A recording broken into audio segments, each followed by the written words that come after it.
આ અંગે Surat crime branch પોલીસે જણાવ્યું હતું કે સુરત પોલીસ કમિશનર દ્વારા શહેરમાં ચોરી અને ગંભીર ગુનામાં નાસ્તા ફરતા આરોપીને પકડી પાડવા આદેશ આપ્યા છે। આ અનુસંધાને સુરત ક્રાઇમ બ્રાન્ચ પોલીસની ટીમ પેટ્રોલિંગમાં હતી। દરમિયાન બાતમીના આધારે કિશન કમલાશંકર દુબે નામના ઇસમને ચોક બજારની જનતા માર્કેટ પાસેથી ઝડપી પાડ્યો હતો।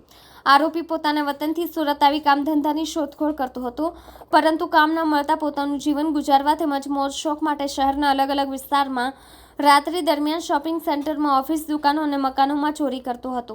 આરોપી પાઇપ વડે ઉપર ચઢી દુકાન કે ઓફિસની બારી ખોલી પ્રવેશ કરતો અને ઓફિસમાં રહેલા લેપટોપ તથા મોબાઈલ ફોન અને રોકડા રૂપિયાની ચોરી કરતા બાદમાં ચોરી કરેલા લેપટોપ પોતાની પાસે રાખી મોબાઈલ ફોન વેચાણ કરી પૈસા મેળવતો હોવાની કબૂલાત કરી હતી।